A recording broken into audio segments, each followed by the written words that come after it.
Hey everyone, Lauren from A Girl and Her Wool here.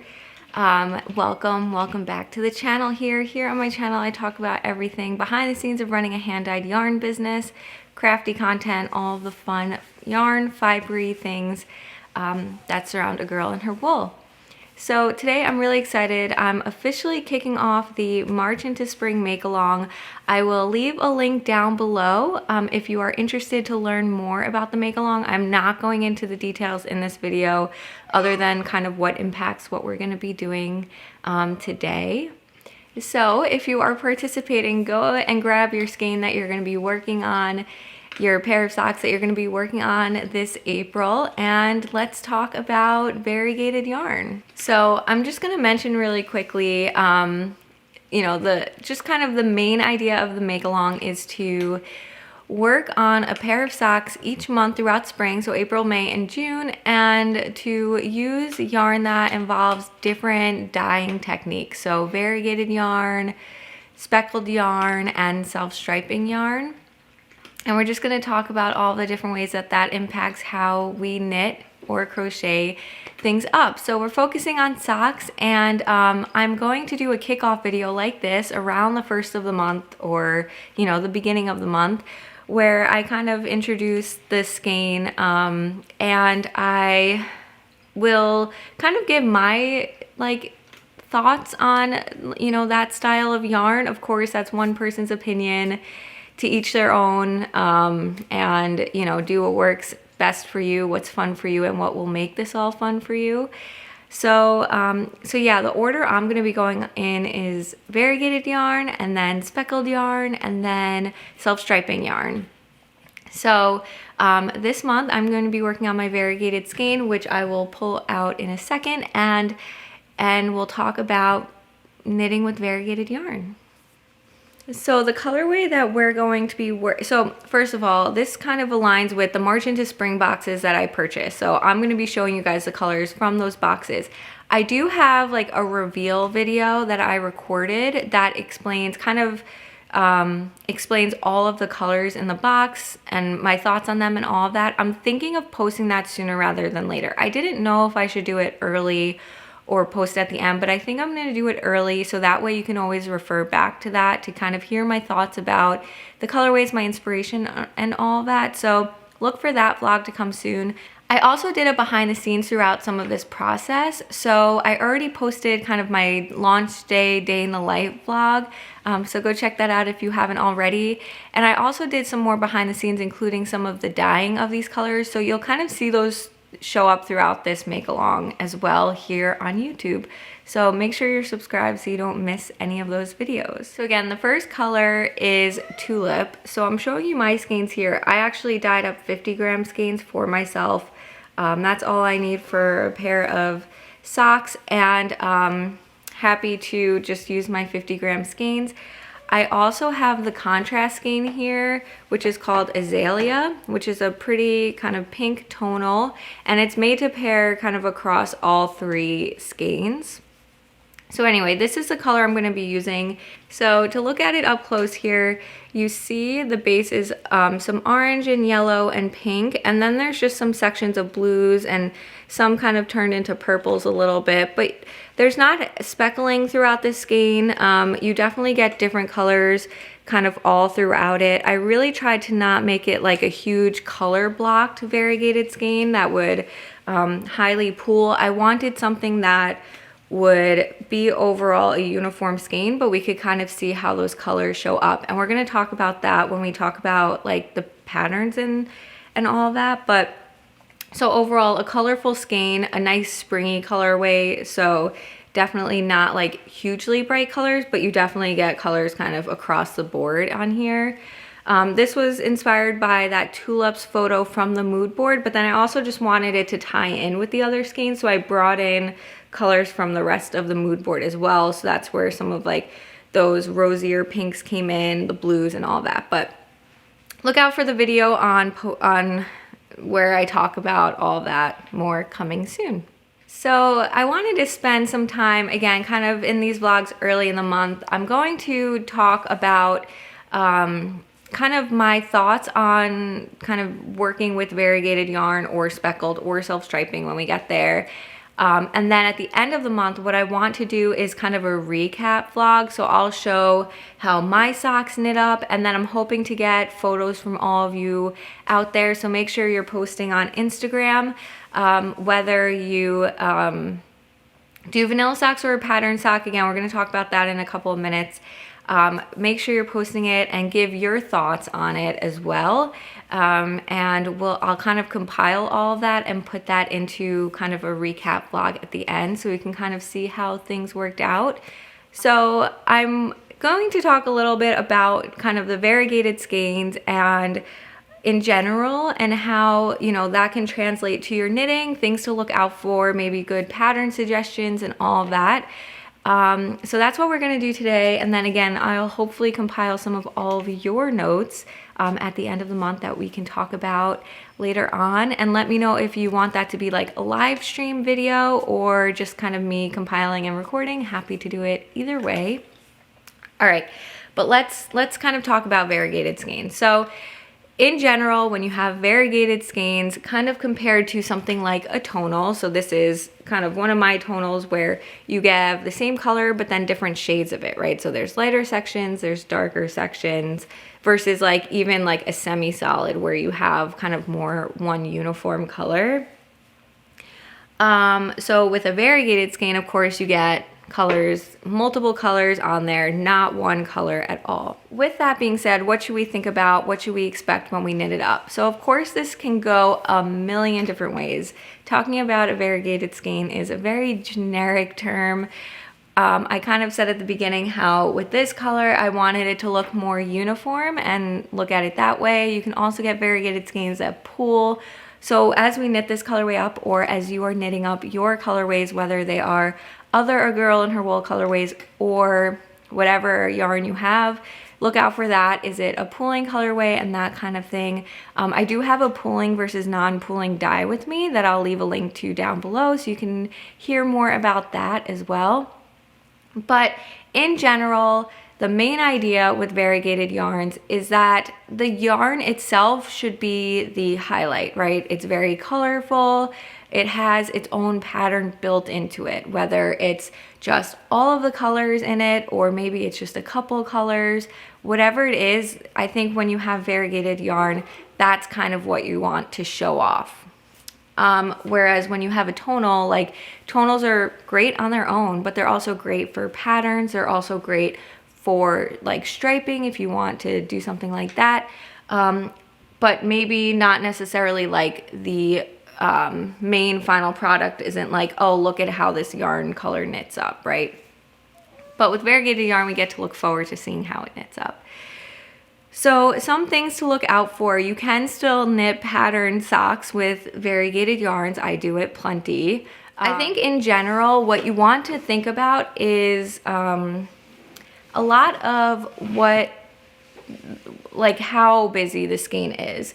So again, when you look at tulips, you kind of get one tone across the board, and you can take a black and white photo of this color and kind of see how, what I mean by the tonal, meaning that if you take a black and white photo, you won't necessarily see all these distinct shades. You'll see kind of one shade of gray. And that just means that all of the colors are of equal tone, which means that you don't see a lot of contrast in them. And when you knit it up, your eyes don't necessarily distinguish all of the different colors, which is great because that means that a colorway like this, you could actually do a pattern on and still see the pattern, because that's one thing you really want to think about. Is the color going to interfere with my ability to see the pattern? And if so, is that okay? Do I care that I can't see the pattern? Or is it not okay because now I no longer can appreciate the colorway because it's kind of getting muddied up with the pattern, but I also can't see the pattern because it's getting muddied up by the color. So that's something to think about, is always like, what is your end goal? What do you want to see? But then also think about like the tones in the colorway as well. So for something like variegated yarn in general, I think good, like more textured patterns are the way to go. So more knit purl type patterns that just kind of play with texture a little bit, versus something that maybe is very cabled or lace or has some sort of motif that you want to see, like whether it's traveling cables that are kind of going up, or again kind of more of like a floral design or lace or something like that. It'll get lost in the color, but then it'll also kind of make you lose the color pattern too.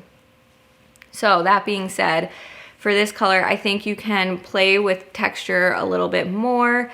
Definitely interested to see if people choose to do pattern socks. In general, I'd love to know if you do pattern socks or if you are like a strict vanilla sock knitter. There's no wrong answers. It's our hobby. It's what we like to do. So as long as we're having fun, that's what matters. But if you do textured patterns, usually, you know, what are you thinking to do and that kind of thing. So to kind of just like sum that up or say it another way, I think with variegated yarns, the best patterns to stick to are textured patterns. And what I love about textured patterns, so for example, Hermione's Everyday Socks, if you don't know what that is, it's a free pattern and it's just knit and purls that offset each other. And it's not meant to make a design that someone is going to look at your socks and say, wow, look at that design, that's pretty cool. Probably they won't even notice it, because if they're not a knitter, they'll just see socks with their Hermione's Everyday, right? So I think of those patterns more for the process of them. I think that what's really great about some textured sock patterns is that they're not necessarily about the finished design. I think with a lot of them that are cabled and lace, it's to show off that design and to show off that pattern. And when you have the finished socks, they look really cool. But with a textured sock pattern, it's maybe more about the joy of knitting it. So definitely one of those process versus product thought processes. And yeah, it's just kind of what makes it fun. So with textured sock patterns, maybe you just aren't feeling the vanilla socks. You want a little something to keep you motivated, and maybe simple patterns help you get there. And that's something that I love about them. Personally, I do knit a lot of patterned socks. I don't knit all vanilla socks just because they become too like, what's the word, like conveyor belt feeling when I do only vanilla socks. Like I do the same thing every time. So it's like, okay, make the toes. Okay, let's go up the foot. Okay, let's do the heel. Like it just becomes too like monotonous a little bit. So I personally love doing textured sock patterns. I still do vanilla socks. In fact, I will probably be doing vanilla socks with this pair of socks, which I'll talk about at the end. But in the end, you know, patterned socks definitely change things up. They keep things interesting. They can slow them down. I'm personally usually okay with that. Socks are generally pretty quick for me anyway.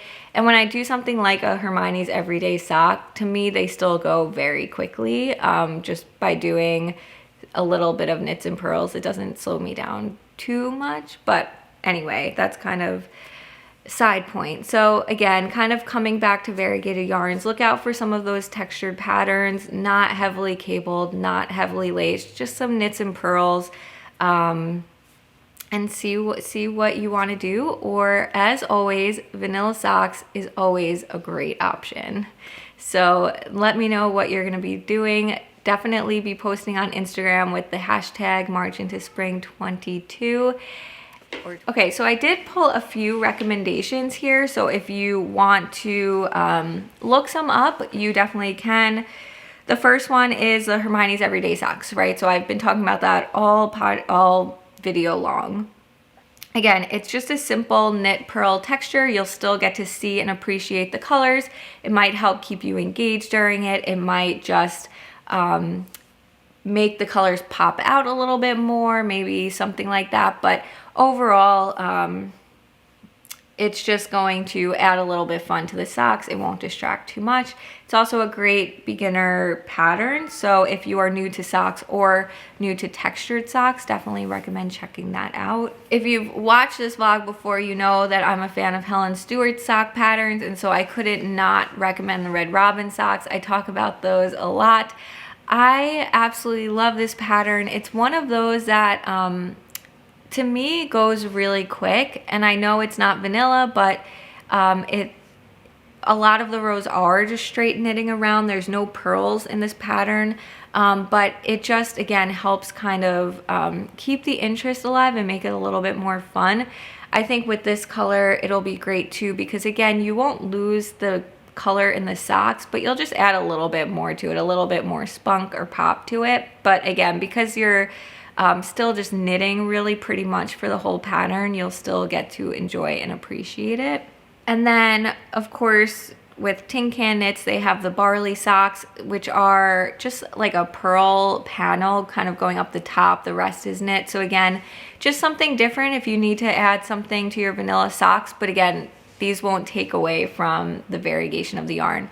Whether you're using tulips or something that pools or something else like that, I think for all variegated yarn, these are all great patterns to look at. And then those are, I believe those are, well, I don't know if the Barley Socks, if those have different patterns for different weights, so apologies for that. But I also tried to pick some DK patterns as well. I know some people love doing DK weight socks.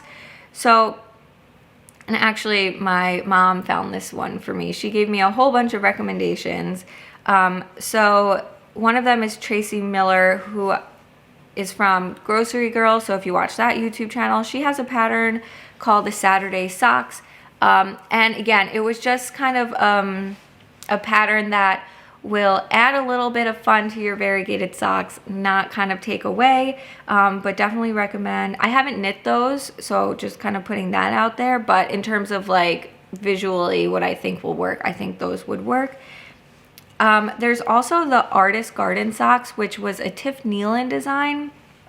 It uses fingering weight yarn. So this is for people who maybe got the fingering weight, but they want thicker weight yarn. You could also, of course, just knit them straight with DK, but it's fingering weight held double. And the pattern is meant to be a stash buster. So if you aren't using the March into Spring box, but you want to participate, this is a good pattern. If you have leftovers that you don't know how to use, this will be a great way to kind of like make your own variegated socks. So I thought that would be really fun. It would be awesome to see if someone does that. If I have time, I might do that after these, but you know me, I don't know if I'll have the time. So if someone wants to do that, that would be great. So I think, you know, with this, you're holding yarn double. So there's like a few options here. One, you could use the March into Spring colors. Maybe you don't want to use this paired with everything. It would be really fun to see these marled together to see how the pink goes in line with this and how that changes it. If you have like a very variegated yarn, a lot of bright colors, a lot of different tones, I think that would be really fun to pair with something maybe more neutral and see how that tones it down. If you're not like, you bought this color that you're like, you were really excited about and you're like, these aren't my colors, maybe trying it this way, held double with marling would be really fun. Or to just see like if you have maybe more tonal colors and just kind of marl those together to see that variegation come up, and then maybe change them out every once in a while to kind of see how it pairs with different colors. All of those things are good options. I really love that, but I'll leave links to all of these recommendations down below. And definitely fill me in on what you do and if you have any other recommendations that maybe I missed. For vanilla sock patterns, there's a ton out there. You can find so much out there. The Crazy Sock Lady has free sock patterns and tutorials if you check out her YouTube channel as well. If you need free vanilla sock patterns or tutorials, definitely let me know. I'm going to talk about YouTube channels as well in a little bit. Or next actually, so I'll kind of have options for that. But Crazy Sock Lady, I think she even has like a DK sock pattern and a vanilla sock pattern, so, or fingering weight sock pattern, so definitely check her out. And then yeah, so YouTube tutorial type channels that I think are good recommendations if you are new to sock knitting or you're new to any aspect. These YouTubers have great tutorials. So Crazy Sock Lady, who I just mentioned, she also does like her summer sock camp, and I think when she does that, she does a lot of sock knitting tutorials like throughout the summer, so definitely go check her out. purl together. So Jana does a ton of tutorials as well. And she did it recently, I believe it was fairly recent, where she kind of did like a knit along type thing of knitting pairs of knitting socks. So go check out Jana. She has great tutorials as well, if you want to get inspired for sock knitting. And honestly, she does a lot of other stuff too. So there's of course Very Pink. So if you haven't seen the Very Pink YouTube channel, which probably if you knit, you probably have come across her YouTube tutorials somewhere, but if you just want help on certain techniques, or I think she also has a series of like knitting a pair of socks that you can check out. So I go to her a lot when there's just like certain directions that I need help with, or like a certain stitch. And then I think Woolen Vine, so Kristen recently came out with a knitting sock tutorial and pattern as well. Oh, all experienced, great people that I think would offer a lot there. And then just some other kind of like designers that I think have some really good sock patterns that would fit for variegated yarn. So Lisa K. Ross has a ton. I was scrolling through and trying to pick out a lot, but honestly, I just think so many of them would work that I just wanted to recommend her shop in general. Julia from the Happy Knitting podcast, she is not like a full-time designer by any means, but she does come out with patterns every once in a while. She's a huge sock knitter. She's a huge knitter in general, but I've knit some of her sock patterns, and they're just, again, they're really simple textured sock patterns. She has some that are more involved, but she does have some simpler textured patterns that I think would work. And then of course, like I said earlier, Helen Stewart, I think she has so many great patterns that we'll talk about throughout this whole make along, and definitely recommend checking hers out as well. Okay, so what am I doing? So I kind of said it earlier, but I think I'm gonna end up doing vanilla socks, which again is not like me. I do knit a lot of vanilla socks. It feels like I do, but I also feel like I do more pattern socks for the most part. The reason why there's really no great reason, there's no deep reason for doing vanilla socks other than I think April is going to be so busy for me that I just don't want to overcommit myself. That is great. That is something we can do. We don't have to always like subject ourselves to the hardest or most challenging things. We have to do what's right for us kind of in that moment. And I think that for me in April, vanilla socks are gonna be perfect, and variegated yarn is great for vanilla socks. So I feel like a lot of people will do vanilla, but we'll see. I wanna see what you all come up with. So I was hoping to represent the pattern socks, but I don't think I'll be able to for April. Kind of that being said, it's funny that I'm like, yeah, maybe I'll even do some of those marling socks at the end if I have time, but we'll see. I'm like so behind on my Mystery Yarn Club blanket. I'm still finishing up February, and I just sent out the April yarn. So I want to get caught up on that. You guys know I'm trying to finish up a sweater for my niece that kind of got added in there. So vanilla socks will be perfect for me. I can knit them in a few days if I really run out of time. But that's probably what I'm gonna do, unless, you know, things kind of seem like it's okay to do a pattern sock. But I will share some of my variegated yarn socks that I've knit up already at the end of the month when we kind of talk about some of those things. So I'll show some of my pattern socks even if I don't get to it this month. So that is that.